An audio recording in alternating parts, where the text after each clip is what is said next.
À l'ordre, s'il vous plaît. Donc, la Commission de la culture et de l'éducation reprend ses travaux. Nous poursuivons les auditions publiques dans le cadre des consultations particulières sur le projet de loi numéro 96, loi sur la langue officielle et commune du Québec, le français. Cet après-midi, nous entendrons Québec Community Groups Network, la Fondation Lionel Groulx, l'Assemblée des Premières Nations Québec-Labrador et M. Charles Gastonguay, auteur et mathématicien. Donc, sans plus tarder, je souhaite la bienvenue aux représentants de Québec Community Group Networks. La parole est à vous, Mme Jennings. Vous avez 10 minutes à votre disposition. Merci, Mme Thériault, Mme Guillemette, Mesdames et Messieurs les députés. Je suis très heureuse d'être ici aujourd'hui. Je m'appelle Marlene Jennings. Je suis la présidente de Québec Community Groups Network, le QCGN. Il s'agit d'un organisme à but non lucratif qui a pour but d'assurer le développement, de soutenir et d'améliorer la vitalité des communautés minoritaires d'expression anglaise du Québec. Je suis aujourd'hui accompagnée de M. Clifford Lincoln, ancienne ministre et ancienne députée à l'Assemblée nationale, de notre conseillère juridique, Maître Marian Sandilands, et de l'avocate Pearl Eliadis, spécialisée dans les questions de droit de la personne. Bill 96 proposes the most extensive overhaul of Quebec's legal order since the Quiet Revolution. It would fundamentally alter the structure of the state. It proposes to upend 40 years of human rights protections. It seeks to fundamentally transform how Quebec is governed. It would have a significant impact on the relationship between Canada and Quebec, the lives of all Quebecers, and the type of society we wish to build together. Plus tôt ce mois-ci, le QCGN a tenu une consultation communautaire parallèle. Pendant 5 jours, nous avons entendu les présentations de 50 personnes, des juristes, des universitaires, des éducateurs, des entrepreneurs et des chefs d'entreprise, ainsi que des représentants du secteur de la santé et des services sociaux, du milieu des arts, des groupes de défense des droits des femmes et de communautés sous-représentées nous ont fait une présentation. The QCGN, and indeed most in our community, favor promoting and protecting the French language in Quebec and throughout Canada. But we are convinced there are more effective and inclusive ways to achieve this goal than those outlined in Bill 96. Le gouvernement a sauté une étape cruciale. Il a omis de rassembler les Québécois afin d'identifier les défis, d'établir une distinction entre les mythes et la réalité et, ce qui est le plus important, d'établir un consensus quant à la meilleure voie d'avenir. Il y a 3 enjeux fondamentaux que nous souhaitons mettre en lumière. Premièrement, la modification constitutionnelle. Le projet de loi 96 propose de modifier unilatéralement la loi constitutionnelle de 1867. Les implications pour la minorité québécoise d'expression anglaise ne sont pas claires. Toutefois, une telle modification ne serait pas anodine. Même le ministre de la Justice, M. Jolin Barrette, a, à certaines occasions, déclaré que la modification proposée aurait une incidence sur le plan constitutionnel. Given recent government immigration policies, Law 21, and this bill, the picture that emerges is that Quebec Nation does not include everyone who lives in Quebec. Nous devons comprendre les implications d'une telle modification constitutionnelle révolutionnaire. C'est pourquoi nous demandons instamment au gouvernement de soumettre à la Cour d'appel du Québec une question de renvoi sur la constitutionnalité et sur la signification de cette modification. Deuxièmement, la création d'une zone où la charte ne s'applique pas. Le projet de loi 96 constitue la dérogation la plus importante des chartes des droits de la personne de l'histoire du Québec et du Canada. Quebec Charter of Rights and Human Rights and Freedoms was arguably a crowning jewel of the Quiet Revolution. Premier René Lévesque was so proud of the 1983 version of the charter that he mailed a copy to every single household in Quebec. Les chartes des droits protègent les personnes contre les abus de l'État. Toutefois, avec la loi 21 et le projet de loi 96, le gouvernement a tourné le dos à une fière tradition québécoise de défense des droits de la personne. Avec le projet de loi 96, il serait plus difficile, sinon impossible, de contester quelques violations des droits en raison de la suspension des chartes de droits de la personne. Le gouvernement est en train de créer un Québec où la charte ne s'applique pas. Ce projet de loi d'une grande portée a une incidence sur plusieurs secteurs d'activité. Si l'on viole des droits qui seraient autrement protégés, les tribunaux ne pourront pas se pencher sur ces violations, ni, le cas échéant, remédier à la situation au titre des chartes canadiennes ou québécoises. Comme nous l'avons demandé dans une lettre ouverte adressée au ministre Jolin Barrette la semaine dernière. Pourquoi la protection de la langue française nécessite-t-elle la suspension sans réserve des droits de la personne? Notre conclusion est qu'il n'y a rien qui le justifie. C'est pourquoi nous demandons de laisser de côté le recours à la disposition de dérogatoire. Third, who is an English-speaking Quebecer? Bill 96 attempts to limit services in English to citizens eligible to attend English schools. This apparently is the government's attempt to identify a historic Anglophone community. Unfortunately, eligibility to attend school in English is not in any way linked to the language of the student or the parent. Rather, it is linked to the language of instruction received by the parents. Cela n'a rien à voir avec l'auto-identification de la communauté. Ce concept révoque le droit à l'accès à des services en anglais pour environ 300 000 à 500 000 Québécois d'expression anglaise. En conséquence, le QCGN maintient que le droit de communiquer et de recevoir des services en anglais ne devrait jamais être fondé sur l'admissibilité à l'enseignement en anglais. We have a host of other concerns. We oppose provisions that would increase the powers of the Office de la langue française, particularly that it be empowered to conduct searches and seizures without a judicial warrant. In addition, the provisions in the bill would also make it more challenging to do business in Quebec. In a time of global competition for investment, why erect new barriers? En conclusion, la déclaration de principe du QCGN engage notre organisme à respecter le français en tant que langue officielle du Québec. Et nous serons prêts à engager avec le gouvernement pour atteindre un tel objectif. We need a better and unifying path forward than that which is offered by Bill 96. Once again, we urge the government to withdraw the bill and launch a public consultation to determine how all Quebecers can come together to promote the use of French. Le projet de loi 96 ne reflète pas le Québec moderne inclusif que les membres de notre communauté ont contribué à bâtir. Clifford Lincoln, que j'invite à prononcer le mot de la fin, est d'ailleurs l'un de nos bâtisseurs de ponts. Clifford, je vous cède la parole maintenant.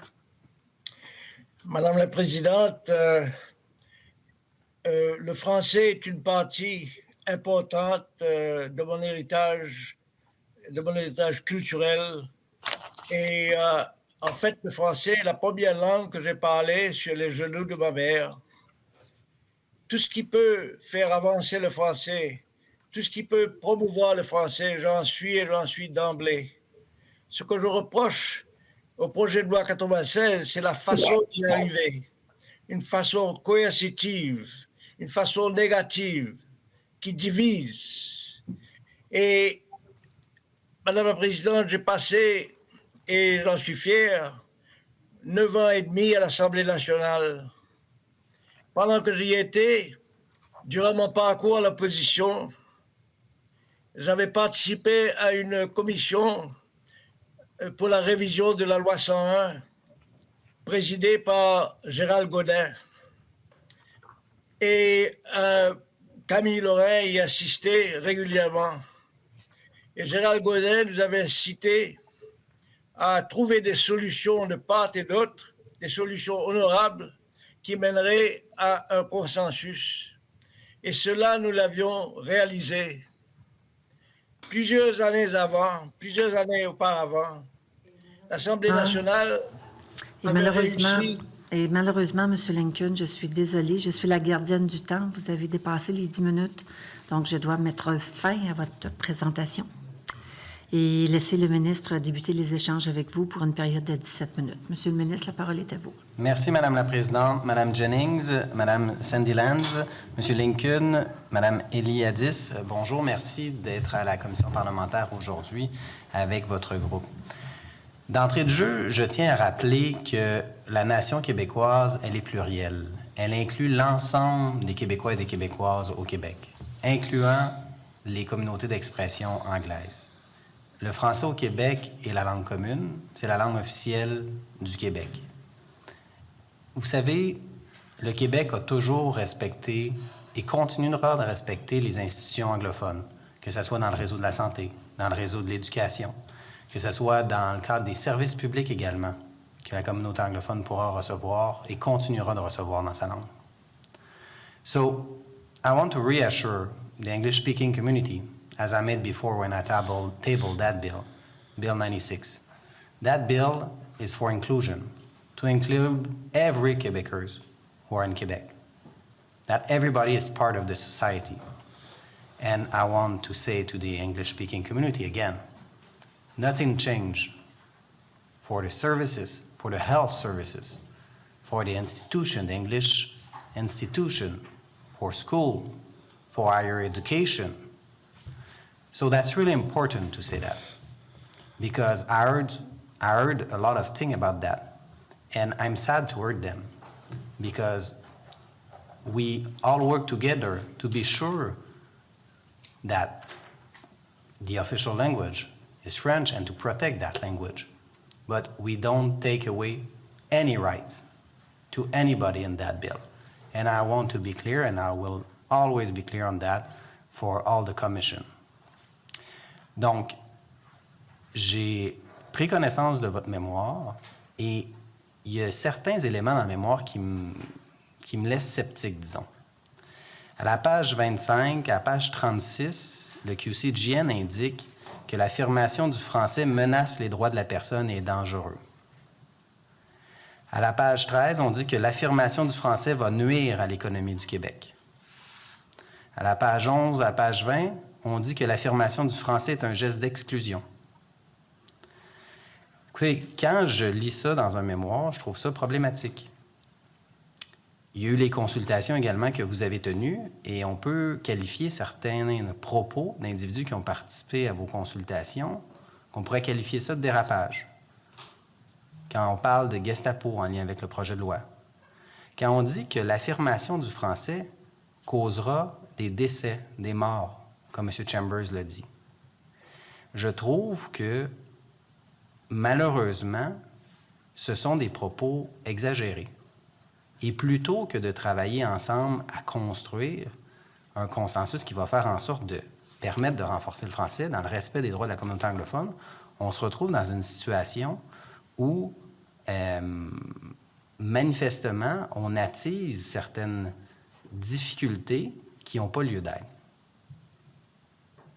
Alors, je voudrais vous céder la parole pour voir comment est-ce que vous recevez ça. Premièrement, Monsieur le ministre, je suis heureuse au nom, et là je parle au nom de toute la communauté d'expression anglaise au Québec, de vous entendre dire formellement que tous les Québécois, peu importe leurs origines, peu importe leur langue maternelle, font partie de la nation québécoise. heureuse. C'est la première fois de ma vie que j'entends ça depuis que le premier ministre René Lévesque l'a déclaré, que tout le monde qui était au Québec faisait partie de la nation québécoise. Depuis ce temps-là, je ne l'ai pas entendu. Alors, je vous remercie infiniment. Deuxièmement, les affirmations que vous venez de faire au sujet de notre mémoire en citant certaines pages ne sont pas exactes. Nulle part, surtout pas les pages que vous avez citées, dites le QCGN que l'affirmation du français met en péril les droits de la minorité linguistique anglophone. Nulle part. On dit que le projet de loi, dans plusieurs de ses aspects, mettent en péril ou pourront mettre en péril. Et je vous donne un exemple très simple au niveau de la santé et la sécurité sociale. Nulle part dans 96 est édicté que l'article 15 de la loi sur la santé et les services sociaux prime sur le projet de loi 96. Et dans le projet de loi 96, on édicte que seulement les personnes ayant le certificat d'éligibilité à l'instruction en anglais pourront avoir la communication écrite du gouvernement. Donc, quelqu'un qui est assujetti à avoir une intervention chirurgicale doit signer des documents, doit recevoir des informations sur la portée de cette intervention chirurgicale, la diagnostic, les sous-effets secondaires possibles et tout. Et selon notre lecture légale, juridique de votre projet de loi, seulement les personnes ayant l'éligibilité, l'admissibilité à l'instruction en anglais pourront recevoir la documentation de cet hôpital ou d'une clinique ou de l'urgence santé par écrit en anglais. Si j'ai tort, j'aimerais bien avoir tort. Montrez-moi l'article dans le projet de loi 86 qui dit que ce n'est pas ça, que toute personne qui demande le service, qui demande le document en français d'un hôpital, d'une clinique, de l'urgence santé, peut le recevoir en anglais, simplement sur le foi de sa demande. Dites-moi où c'est édicté dans le projet de loi 96. Le projet de loi 96 indique que le projet de loi 96 prime sur les lois postérieures. Donc, ce qui signifie que la loi sur la santé et les services sociaux, notamment l'article 15 que vous avez dicté, est antérieure et donc il n'y a rien qui change à ce niveau-là relativement aux soins de santé. Et ça, je l'ai dit dès le départ et c'est important de le souligner. Alors, je crois qu'il faut dire les choses comme elles le sont. Pour les membres de la communauté anglophone du Québec, il n'y a absolument rien qui change et je l'ai dit au moment où j'ai déposé le projet de loi. Et je pense qu'il faut le réaffirmer lorsqu'on voit qu'il y a certaines affirmations importantes qui sont faites dans votre mémoire qui semblent attiser certaines craintes qui ne sont pas fondées. Je crois que vous avez une responsabilité également là-dedans de rassurer vos membres de votre organisation pour dire véritablement ce qui est indiqué dans le projet de loi. Sur un autre sujet, sur la question du déclin du français, l'OQLF a publié des études. Il y a plusieurs personnes qui sont venues ici à l'Assemblée nationale qui ont témoigné du déclin du français. Le Parlement fédéral aussi semble reconnaître le déclin du français avec le gouvernement fédéral qui a déposé le projet de loi par le biais de Mme Joly qui est mort au feuilleton. Est-ce que vous reconnaissez en tant qu'organisation le déclin du français au Québec? Excellente question, Monsieur le ministre. Évidemment, il y a deux conversations différentes actuelles et elles utilisent tous les deux les mêmes termes. Premièrement, comme l'a souligné l'Office québécois de la langue française dans le document intitulé « Scénario de protection de certaines caractéristiques linguistiques de la population du Québec 2011 à 2036 ». Il souligne, l'Office souligne que si on utilise le terme ou la mesure francophone, langue maternelle, oui, il y a un déclin. Il y a un déclin du nombre de francophones dont la langue maternelle est le français. Et je dois avouer que la situation, selon les démographes, est la même pour la communauté d'expression anglaise. Il y a un déclin du nombre d'anglophones dont la langue maternelle est l'anglais. Si on parle sur l'usage du français, selon l'Office, il y a eu une augmentation. Et si on regarde, je ne peux pas parler au niveau des anglophones, mais il y a une augmentation de la pourcentage des gens qui parlent, qui utilisent le français au Québec. Donc, moi, ma question à vous, c'est quelle de ces deux mesures est-ce que la loi 96 veut s'attaquer? Est-ce que c'est pour augmenter l'usage du français ou est-ce que c'est pour augmenter le nombre de francophones dont la langue maternelle est le français? C'est laquelle des deux? Parce que normalement, c'est pas les mêmes conditions, pas les mêmes mesures que nous allons prendre pour s'attaquer à l'un ou à l'autre.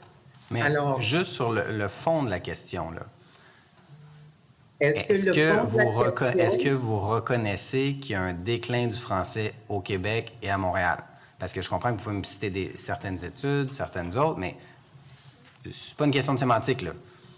Est-ce que le français décline? Oui ou non? C'est pas une question de sémantique. La question que je vous demande, est-ce que vous parlez un déclin de l'usage du français? Si c'est le cas selon l'Office de la langue française, non. Si vous parlez un déclin du nombre de francophones dont la langue maternelle est le français, la réponse est aussi claire, c'est oui. Et c'est l'effet de l'immigration. Nous croyons, le QCGN et notre communauté d'expression anglaise, croyons au fond de notre cœur qu'on a un devoir de promouvoir et de protéger et de défendre le français comme langue officielle et langue commune au Québec. Et on tend la main au gouvernement pour dire, embarquez avec nous sur cette grande aventure parce qu'on a des idées. C'est notre communauté qui a créé tout le concept des écoles d'immersion françaises. C'est notre communauté qui a fait l'effort d'apprendre le français. Nos jeunes sont plus bilingues que le groupe majoritaire francophone du même âge, 15 à 30 ans. Écoutez, c'est pas notre communauté qui est fâchée contre le français. C'est nous qui ont resté. On a bâti des familles, on a élargi notre connaissance du français, on l'a approfondi. On veut que le français soit protégé et qu'on veut promouvoir le français. D'ailleurs, c'est pour ça qu'à l'extérieur du Québec, on a intervenu sur le côté des communautés et organismes francophones hors Québec dans leur contestation judiciaire sur des lois et règlements adoptés par des gouvernements provinciaux. C'est nous qui étions à leur côté pour défendre le français. Je vous remercie, Mme Jennings. Je veux céder la parole à mon collègue de Sainte-Rose. Alors, merci pour votre présence en commission parlementaire.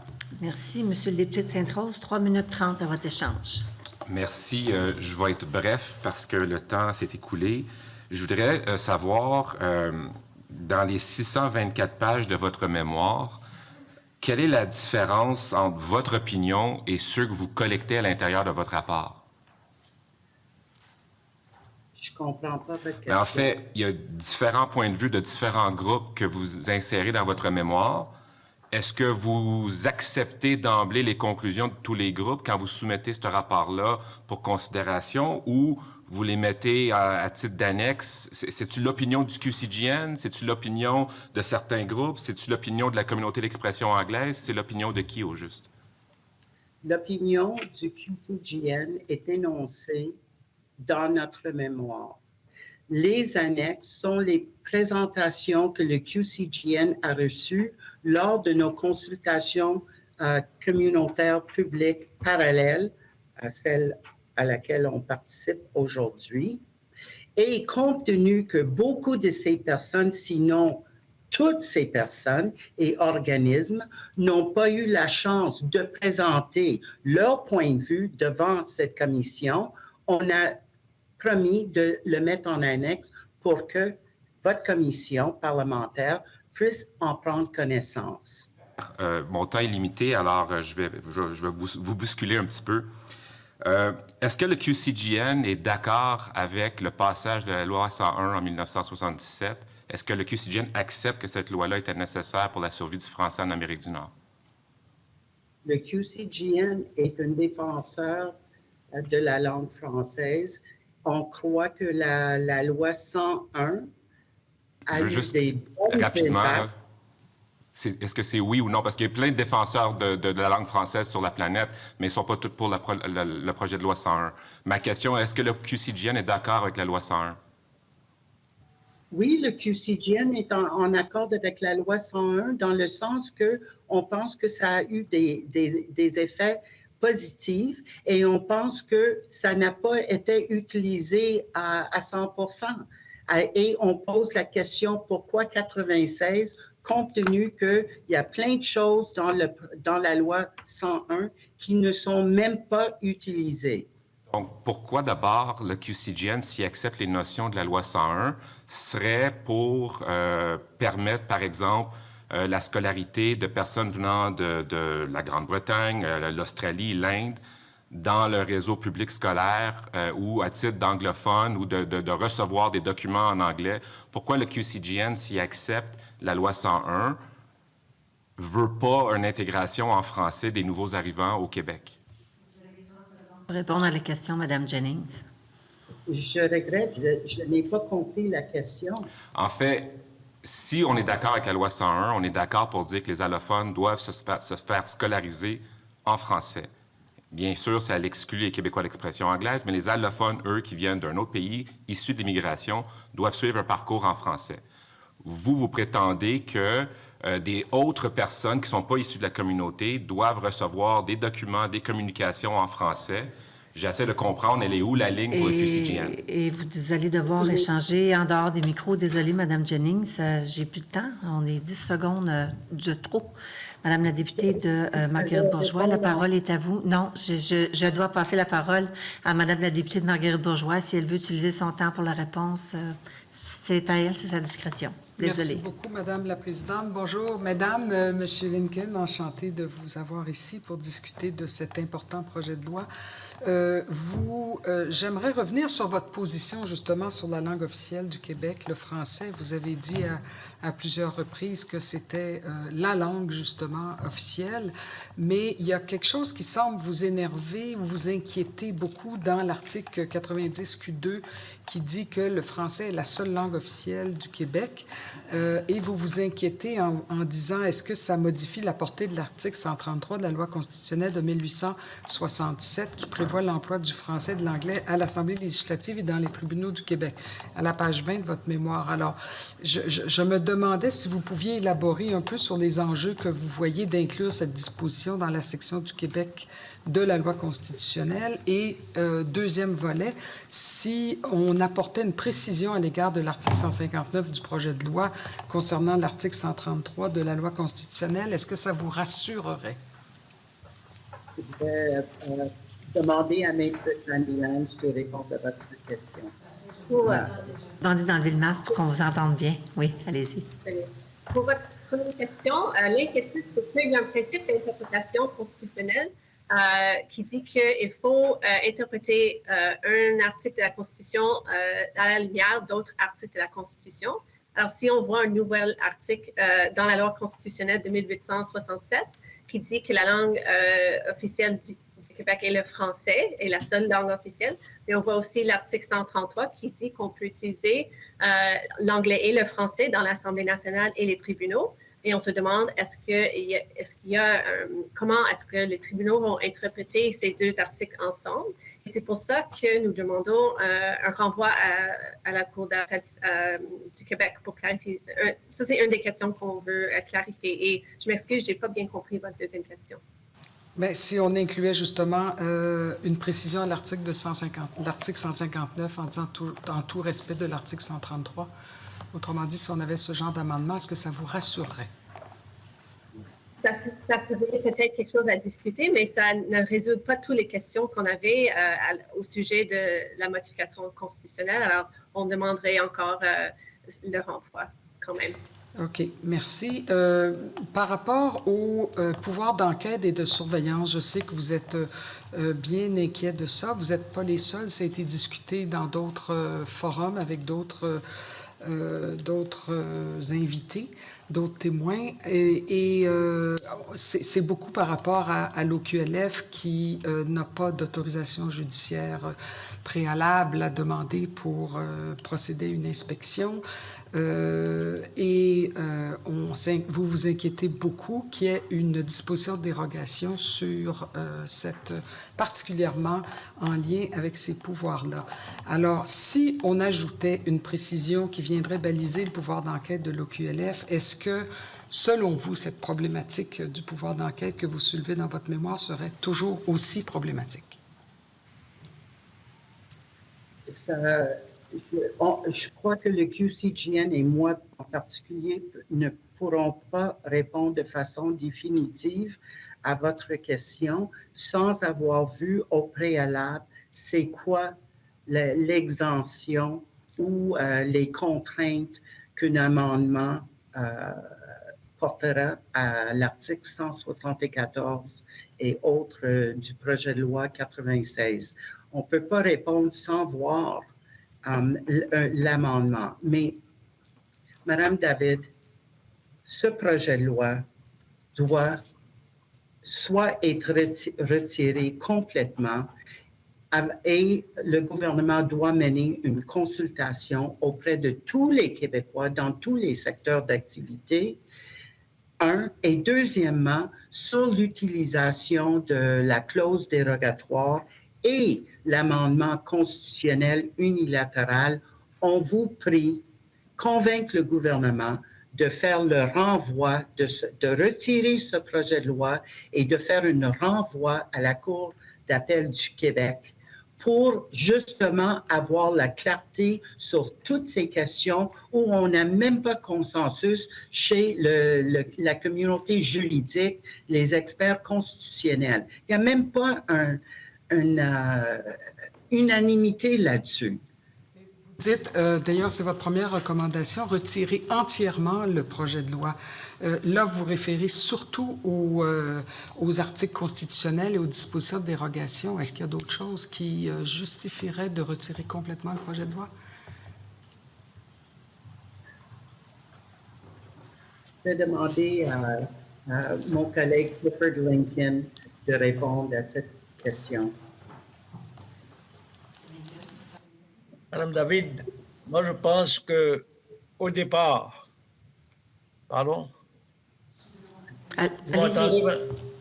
Vous m'entendez, Madame David?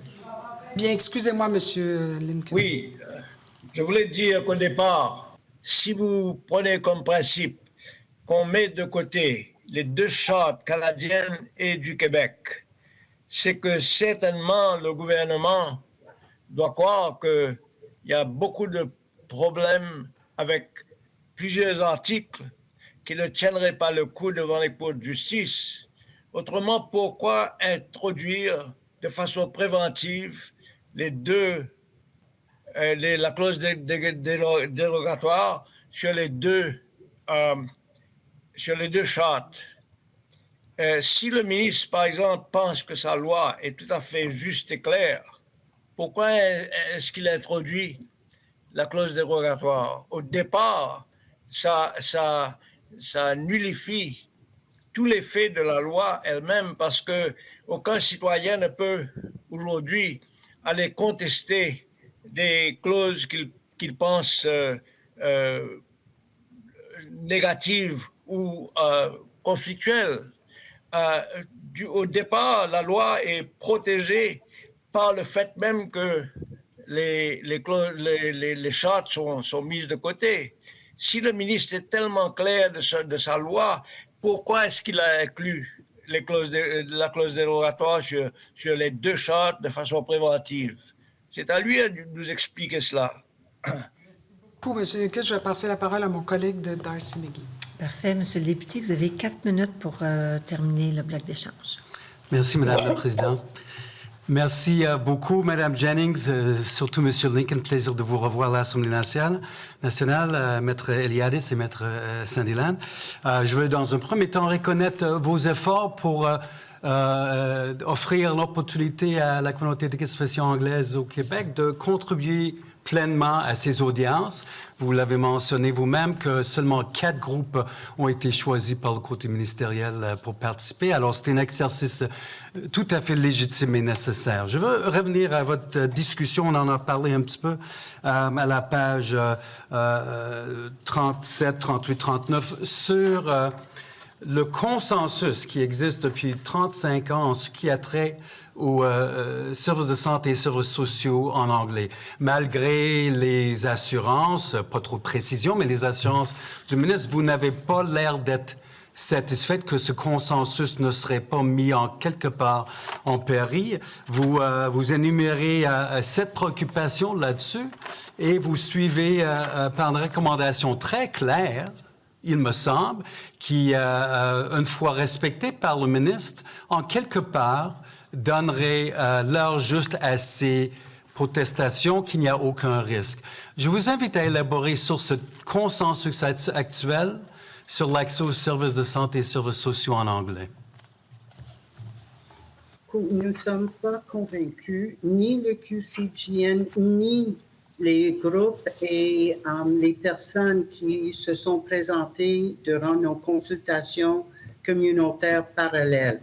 Nous ne sommes pas convaincus par les déclarations du ministre Jolin Barrette que le projet de loi 96 n'aurait aucune incidence sur les droits d'accès en anglais aux services de santé et services sociaux.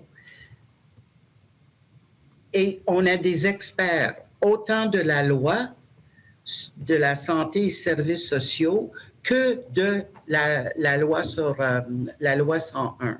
Et ces personnes ne sont pas claires si nos droits seront existantes et avec la même ampleur qu'on a aujourd'hui une fois la loi 96 adoptée. Donc, on demande au gouvernement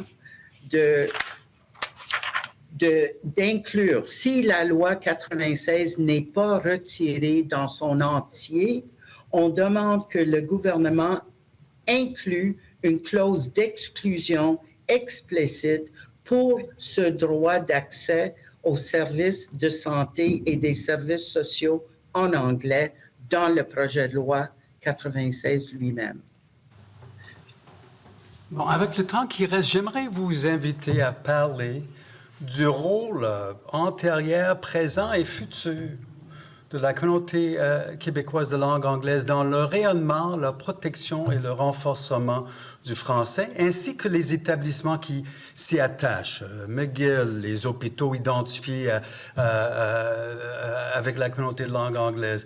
J'ai posé la même question à quelques-uns des témoins, et donc 2 anciens ministres du gouvernement, et on aurait dit que je parlais des tortues en voie d'extinction des îles Galapagos. Je me demande si vous aurez quelque chose à nous dire sur le rôle de la communauté d'expression anglaise dans le rayonnement de notre langue commune. Et vous avez 15 secondes pour le faire. Et vous avez 15 secondes pour le faire, Mme Jennings, sinon je vais devoir mettre fin à l'échange. 15 secondes. Alors, ce que je vais faire, c'est que, merci beaucoup pour la question. Nous allons répondre par écrit à votre question pour s'assurer que tout le monde au comité le reçoit. Merci. Merci beaucoup. Ça met fin au bloc d'échange avec l'opposition officielle.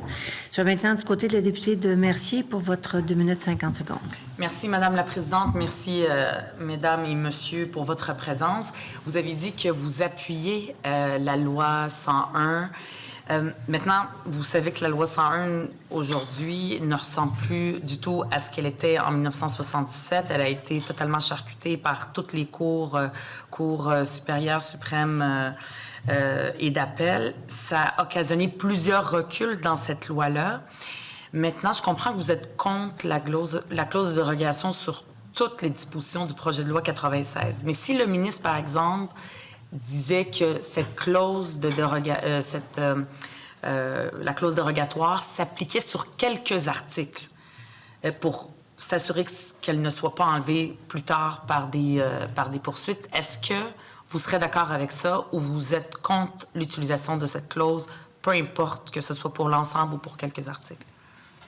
Nous croyons que la clause dérogatoire devrait être utilisée à la limite une fois que le judiciaire, qui est le troisième pilier de notre système légal, juridique au Québec, l'exécutif, le législatif et le judiciaire, chacun a son rôle à jouer. Et le judiciaire est là justement pour faire le jugement si une clause d'une loi déroge à un droit fondamental garanti soit dans la Charte québécoise des droits et libertés de la personne, soit dans la Charte canadienne des droits et libertés, et si c'est le cas échéant, recommande ou édicte c'est quoi la solution, c'est quoi le remède.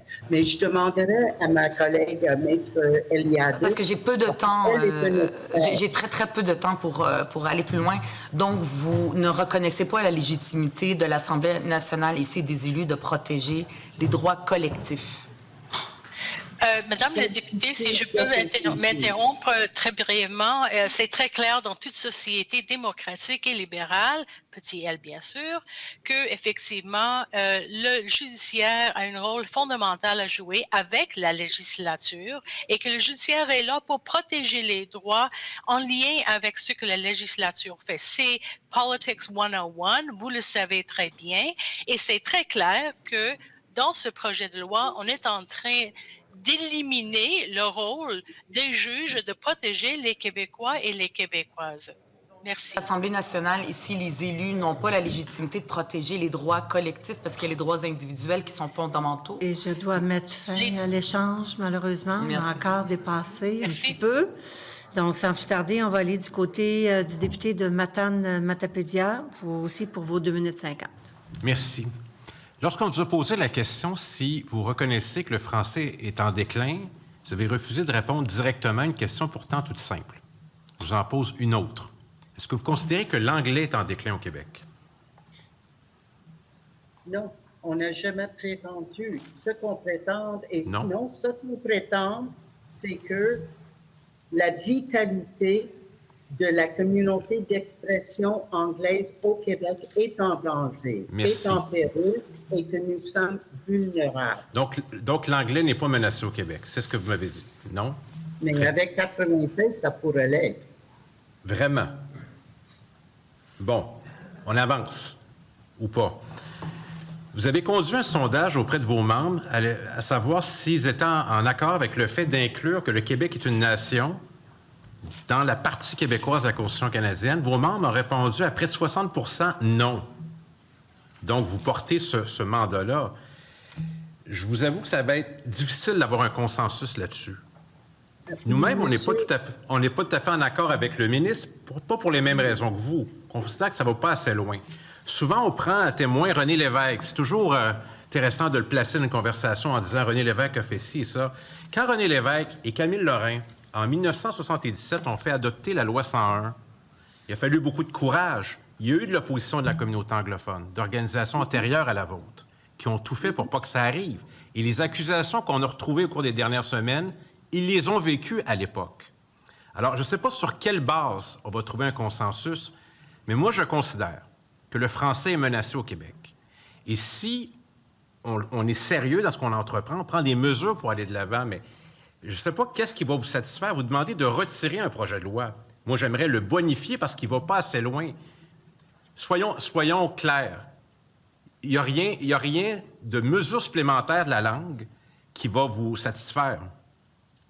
Sinon, des mesures cosmétiques. Est-ce que je peux répondre?